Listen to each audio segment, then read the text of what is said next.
ಕೊಲೆ ಮಾಡಿ ಕಾನೂನಿಂದ ತಪ್ಪಿಸಿಕೊಂಡರೆ ದೇವರು ಶಿಕ್ಷೆ ಕೊಡ್ತಾನ?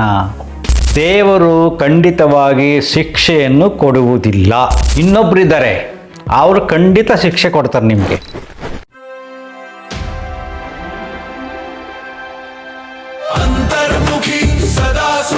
ನಮಸ್ಕಾರ ಸ್ನೇಹಿತರೆ.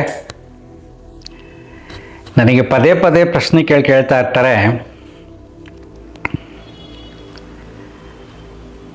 ಕೊಲೆ ಮಾಡಿ ಕಾನೂನಿಂದ ತಪ್ಪಿಸಿಕೊಂಡರೆ ದೇವರು ಶಿಕ್ಷೆ ಕೊಡ್ತಾನ? ಅಂದರೆ ಘೋರವಾದ ಅಪರಾಧವನ್ನು ಮಾಡಿ ಕಾನೂನಿನಿಂದ ತಪ್ಪಿಸ್ಕೊಂಡ್ರೆ ದೇವರು ಶಿಕ್ಷೆ ಕೊಡ್ತಾನ?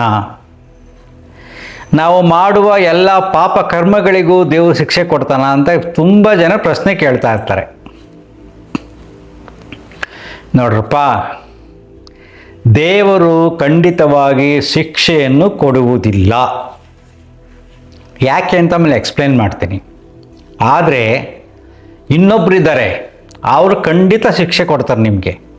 ಅವ್ರು ಯಾರು ಅಂತ ಈ ವಿಡಿಯೋ ನೋಡ್ತಾ ನಿಮ್ಗೆ ಅರ್ಥ ಆಗುತ್ತೆ. ಎಕ್ಸ್ಪ್ಲೈನ್ ಮಾಡ್ತೀನಿ. ಓಕೆ, ದೇವರು ಶಿಕ್ಷೆ ಕೊಡಲ್ಲ ಅನ್ನೋಕ್ಕೆ ನಾನು ಸಾಕ್ಷಿಗಳನ್ನು ಕೊಡ್ತೀನಿ. 17 ಬಾರಿ ಭಾರತದ ಮೇಲೆ ಮುಸ್ಲಿಮರು ಆಕ್ರಮಣ ಮಾಡಿ ದೇವಸ್ಥಾನಗಳನ್ನು ಧ್ವಂಸ ಮಾಡಿದ್ರು. ಆಗೇನಾದರೂ ದೇವರು ಎಲ್ಲರಿಗೂ ಶಿಕ್ಷೆ ಕೊಟ್ಟಿದ್ರೆ ನಮ್ಮ ಭಾರತ ದೇಶದಲ್ಲಿ ಮುಸ್ಲಿಮರೇ ಇರುತ್ತಿರಲಿಲ್ಲ. ಯೋಚನೆ ಮಾಡಿ ನೋಡಿ. ಒಂದೆರಡು ಸಾರಿ ಅಲ್ಲ, ಅದು ದೇವಸ್ಥಾನಗಳಿಗೆ ಡೈರೆಕ್ಟಾಗಿ ಹೋಗಿ ದೇವಸ್ಥಾನಗಳನ್ನೇ ಹೊಡೆದಾಕಿದ್ದಾರೆ. ತುಂಬ ಜನ ಸಾಯಿಸಿದ್ದಾರೆ, ದೋಚಿದ್ದಾರೆ. 17 ಬಾರಿ ಬ್ರಿಟಿಷರು ನಮ್ಮ ದೇಶದ ಮೇಲೆ ಆಕ್ರಮಣ ಮಾಡಿ 200 ವರ್ಷಗಳು ನಮ್ಮನ್ನು ಆಳಿದ್ರು. ನಮ್ಮ ದೇಶದಲ್ಲಿ ಎಂತೆಂಥ ದೊಡ್ಡ ದೊಡ್ಡ ದೇವಸ್ಥಾನಗಳಿದ್ದಾವೆ, ಈಗಲೂ ಇದ್ದಾವೆ. ತಮಿಳುನಾಡು ಕಡೆ ಹೋಗಿ ನೋಡಿ, ಎಷ್ಟು ದೊಡ್ಡ ದೇವಸ್ಥಾನ ಕಟ್ಟಿದ್ದಾರೆ ಅಂತ. ಅಷ್ಟೊಂದು ದೇವಸ್ಥಾನ ಕಟ್ಟೋ ಬದಲು ಕೆರೆ ಕಟ್ಟೆಗಳು ಕಟ್ಟಿಸಿ ಜನಗಳನ್ನು ಡೆವಲಪ್ ಮಾಡಿದರೆ ತಮಿಳುನಾಡಲ್ಲಿ ಆಗಿನ ಕಾಲದಲ್ಲೇ ಬಡತನ ಇರ್ತಾನೆ ಇರಲಿಲ್ಲ. ಅಷ್ಟು ದೊಡ್ಡ ದೇವಸ್ಥಾನ. ಇಷ್ಟೆಲ್ಲ ದೊಡ್ಡ ದೇವಸ್ಥಾನಗಳಿದ್ದು ಬ್ರಿಟಿಷರ ಮೇಲೆ ದೇವರು ಶಿಕ್ಷೆಯನ್ನು ಕೊಡಲಿಲ್ಲ. ಕೊಟ್ಟಿದ್ದರೆ ಈಗ ಇಂಗ್ಲೆಂಡ್ಗೆ ನಮ್ಮ ದೇಶದವ್ರು ಓಡೋಗ್ತಿರ್ಲಿಲ್ಲ. ಇಲ್ಲಿ ಚೆನ್ನಾಗಿ ಓದಿದ್ರೆ ಮೊದಲಲ್ಲಿ ಹೋಗ್ತಾರೆ ಇಂಗ್ಲೆಂಡ್ಗೆ, ಆ ದೇಶಕ್ಕೆ ಹೋಗ್ತಾರೆ, ವಿದೇಶಗಳಿಗೆ ಹೋಗ್ತಾರೆ.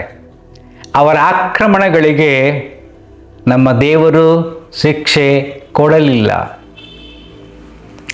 ದೇವರು ಶಿಕ್ಷೆ ಕೊಡ್ತಾನೆ ಅಂತ ಕೆಲವರು ಎದುರಿಸಿ ಪಾಪ ದಡ್ಡರಿಂದ ದುಡ್ಡು ಮಾಡುವ ದಂಧೆಯಾಗಿದೆ. ಯಾಕೆಂದರೆ ನಿಮ್ಮ ಕಲ್ಪನೆಯಲ್ಲಿ ಇರುವ ದೇವರು ದೇವರಲ್ಲ. ಚೆಕ್ ಮಾಡೋದು ಸಿಂಪಲ್ ಅಪ್ಪ. ತಿರುಪತಿ ದೇವಸ್ಥಾನ ವೆರಿ ಪವರ್ಫುಲ್ ಅಲ್ವಾ? ಬೆಳಗ್ಗೆಯಿಂದ ಸಂಜೆ ರಾತ್ರಿವರೆಗೂ 24 ಅವರ್ಸ್ ರನ್ನಿಂಗಲ್ಲಿರುತ್ತೆ. ಎಷ್ಟು ಜನ ಕಾತುರದಿಂದ ಹೋಗ್ತಾರೆ, ಬಿಕಾಸ್ ವೆರಿ ಪವರ್ಫುಲ್ ಗಾಡ್. ಅಲ್ಲಿ CCTVಗಳಿವೆ, ಮೆಟಲ್ ಡಿಟೆಕ್ಟರ್ಗಳಿವೆ, ಎಷ್ಟೊಂದು ಸೆಕ್ಯೂರಿಟಿ ಇದೆ. ಒಂದು ದಿನ ಎಲ್ಲ ಸೆಕ್ಯೂರಿಟಿ ತೆಗೆದಾಕ್ಬಿಡಿ, ದೇವಸ್ಥಾನಕ್ಕೆ ದೇವರ ಶಕ್ತಿಯನ್ನು ಅನುಭವಿಸಿ ಅಂತ ದೇವಸ್ಥಾನದ ಬಾಗಿಲು ಹಾಕ್ಬೇಡಿ. ಎಲ್ಲ ಚಿನ್ನದ ಸರಗಳನ್ನು ವೆಂಕಟರಮಣ ಸ್ವಾಮಿಗೆ ಹಾಕಿ ಒಂದು ದಿನ ನೋ ಸೆಕ್ಯೂರಿಟಿ, ಬಾಗಿಲು ಹಾಕೋದಿಲ್ಲ, ಆರಾಮ್ ಬಿಟ್ಬಿಡಿ. ಕದ್ಕೊಂಡು ಓಡೋಗ್ತಾರೆ. ಬಂದಿರೋ ಭಕ್ತರೇ ಎಷ್ಟೋ ಜನ ಕದ್ಬಿಡ್ತಾರೆ ಅಲ್ವಾ? ದೇವಸ್ಥಾನಗಳಲ್ಲಿ ಉಂಡಿಯನ್ನು ಒಡ್ಕೊಂಡು ಓದೋರ್ನು ಕೂಡ ದೇವರು ಕಂಟ್ರೋಲ್ ಮಾಡಿಲ್ಲ. CCTV ನೋಡಿ ಪೊಲೀಸ್ನವರು ಇನ್ವೆಸ್ಟಿಗೇಷನ್ ಮಾಡ್ತಾರೆ, ತಮ್ಗೆ ಏನೇನೋ ಮಾಡಿ ಹಿಡಿತಾರೆ. ಕರೆಕ್ಟಾಗಿ ದೇವ್ರ ಪನಿಷ್ಮೆಂಟ್ ಕೊಟ್ಟಿದ್ರೆ ಉಂಡಿ ಹೊಡೆದ ತಕ್ಷಣ ಅಲ್ಲೇ ಬಿದ್ದಿರಬೇಕಾಗಿತ್ತು. ಕೈಯೆಲ್ಲ ಸೊಟ್ಟ ಆಗ್ಬಿಟ್ಟು ಸಿನಿಮಾಗಳಲ್ಲಿ ತೋರಿಸ್ತಾರಲ್ಲ, ಸೊಟ್ಟ ಆಗ್ಬಿಟ್ಟು ಬಿದ್ದಿರ್ಬೇಕಾಯ್ತು ಅವರು. ಯಾವುದೇ ದೇವಸ್ಥಾನಗಳಿಗೆ ಹೋಗಿ ದೇವರು ಗರ್ಭಗುಡಿ ಬಾಗಿಲನ್ನು ದೊಡ್ಡ ಲಾಕೆಲ್ಲ ಹಾಕಿರ್ತಾರೆ, ಗಟ್ಟಿ. ಹಿಂದಿನ ಕಾಲದಿಂದನೂ ಕೂಡ ಹೊಡಿಬಾರ್ದು ಅಷ್ಟು ಗಟ್ಟಿಯಾದ ಬಾಗಿಲು ಮಾಡಿಸಿರ್ತಾರೆ, ದೊಡ್ಡದು ಲಾಕ್ಗಳನ್ನ ಹಾಕಿರ್ತಾರೆ. ಯಾಕೆ ಬೇಕು? ದೇವರು ತುಂಬ ಸ್ಟ್ರಾಂಗ್ ಆಗಿದ್ದರೆ, ಪನಿಷ್ಮೆಂಟ್ ಕೊಡೋನಾಗಿದ್ದರೆ ಬೇಕಾಗಿಲ್ಲ. ಸಿಂಪಲ್ಲಾಗಿ ಸರಳವಾಗಿ ಹಾಕಿರ್ತೀವಿ, ಧೂಳು ಗಿಳಿ ಏನು ಹೋಗ್ಬಾರ್ದು, ಪ್ರಾಣಿಗಳು ಹೋಗ್ಬಾರ್ದು ಅಂತ ಅಷ್ಟೇ. ಮನುಷ್ಯ ಹೋಗಿ ಕದ್ದಾನು ಅಲ್ಲೇ ಬಿದ್ದಿರಬೇಕು. ಹಂಗೇನಾದ್ರು ಆಗಿದ್ದಿದ್ರೆ ನಮ್ಮ ಮೇಲೆ ಆಕ್ರಮಣ ಆಗುತ್ತಿರಲಿಲ್ಲ, ಬ್ರಿಟಿಷ್ನವ್ರು ನಮ್ಮ ದೇಶಕ್ಕೆ ಬರ್ತಿರ್ಲಿಲ್ಲ, ಇಷ್ಟೊಂದು ಬಡತನ ಇರ್ತಾ ಇರಲಿಲ್ಲ. ಇವೆಲ್ಲ ಕಪೋಲ ಕಲ್ಪಿತ ಕಥೆಗಳು. ಯಾವ ದೇವರು ಯಾರನ್ನು ಶಿಕ್ಷಿಸುವುದಿಲ್ಲ. ಯಾಕೆಂದರೆ ತುಂಬ ಜನರಿಗೆ ದೇವರೇ ಗೊತ್ತಿಲ್ಲ. ದೇವರು ಎನ್ನುವುದು ಒಂದು ನಂಬಿಕೆ, ಮನಃಶಾಂತಿಗೆ ದೇವರ ಪೂಜೆ ಪುನಸ್ಕಾರಗಳು ಒಂದು ಧ್ಯಾನದ ಪ್ರಕ್ರಿಯೆ. ಆದರೆ ಒಂದಂತೂ ನಿಮ್ಮ ಪನಿಷ್ಮೆಂಟ್ ಕೊಡುತ್ತೆ, ತಪ್ಪಾದರೆ ಅದು ನಿನ್ನ ಮನಸ್ಸು. ಒಬ್ಬ ಕೊಲೆ ಮಾಡಿದಾಗ ಅವನ ದೇಹದಲ್ಲಿ ಶಕ್ತಿ ಇರುತ್ತೆ, ಮದ ಇರುತ್ತೆ, ಮತ್ತಿರುತ್ತೆ, ಅಹಂಕಾರ ಇರುತ್ತೆ. ಈಗ ನೋಡಿ, ಸಿಂಪಲ್ ಎಕ್ಸಾಂಪಲ್ ಹೇಳಬೇಕು ಅಂದರೆ, ನಮ್ಮ ದರ್ಶನ್ ಒಂದು ಫೋನ್ ಮಾಡಿದರೆ ಕಮಿಷನರ್ಗೆ ಡೈರೆಕ್ಟಾಗಿ ಈ ಥರ ಪ್ರಾಬ್ಲಮ್ ಕೊಡ್ತಾ ಇದೆ ನೋಡಿ ಅಂದರೆ ಮುಗಿದೋಗಿತ್ತು, ಒಂದೇ ಒಂದು ಫೋನ್ ಕಾಲ್. ಆದರೆ ಮದ ಮತ್ತು ಅಹಂಕಾರ ಎಂಥ ಶಿಕ್ಷೆ ಕೊಡ್ತಾ ಇದೆ. ಸೊ ನಿನ್ನ ಮನಸ್ಸಿನಲ್ಲಿರ್ತಕ್ಕಂಥ ಈ ಅಹಂಕಾರಗಳು ನಿನಗೆ ಶಿಕ್ಷೆಯನ್ನು ಕೊಡ್ತವೆ. ಆ ಕ್ಷಣದಲ್ಲಿ ಗೊತ್ತಾಗದೆ ಇರ್ಬೋದು ನಿಮಗೆ, ಹೊಡೆದಾಕ್ಬಿಡ್ತೀನಿ, ಕೊಚ್ಚಾಕ್ಬಿಡ್ತೀನಿ ಅಂತ. ಕೊಚ್ಚಾಕಿರ್ತೀರಿ, ಹೊಡೆದಾಕಿರ್ತೀರಿ, ಶಿಕ್ಷೆನೂ ಆಗಿರಲ್ಲ, ತಪ್ಪಿಸ್ಕೊಂಡಿರ್ತೀರಿ. ಆದರೆ ಯಾವ ಮದ ಅಹಂಕಾರ ದೇಹದ ಶಕ್ತಿ ಶಾಶ್ವತವಾಗಿ ಇರುವುದಿಲ್ಲ.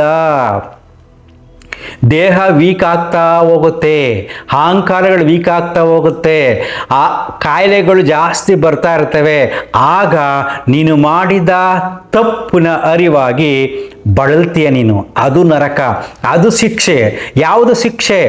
ನಿನ್ನ ಮನಸ್ಸು, ನಿನ್ನ ಅಂತರಾತ್ಮ, ಆತ್ಮಸಾಕ್ಷಿ, ಅದು ನಿನಗೆ ಶಿಕ್ಷೆ ಕೊಡುತ್ತೆ. ನೀ ಏನಾದ್ರು ತಪ್ಪು ಮಾಡು.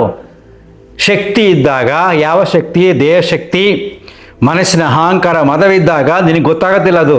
ಬಟ್ ಅದೇನಾಗುತ್ತೆ, ಕಡಿಮೆ ಆಗೇ ಆಗುತ್ತೆ, 100ಕ್ಕೆ 100%. ಸೊ ಕಡಿಮೆ ಆಗ್ತಾ ಆಗ್ತಾ ಹೋದಾಗ ಸತ್ಯದ ಅರಿವಾಗುತ್ತೆ ಮನಸ್ಸಿಗೆ, ಆಗ ಅದು ನರಳುತ್ತೆ. ಸೊ ಶಿಕ್ಷೆ ಕೊಡೋದು ದೇವರಲ್ಲ, ಶಿಕ್ಷೆ ಕೊಡುವುದು ನಿನ್ನ ಮನಸ್ಸು. ಅದಕ್ಕೆ ನಾವು ಮನಸ್ಸನ್ನು ಸ್ವಚ್ಛವಾಗಿ ಇಟ್ಕೋಬೇಕು, ನಿರ್ಮಲವಾಗಿರಬೇಕು.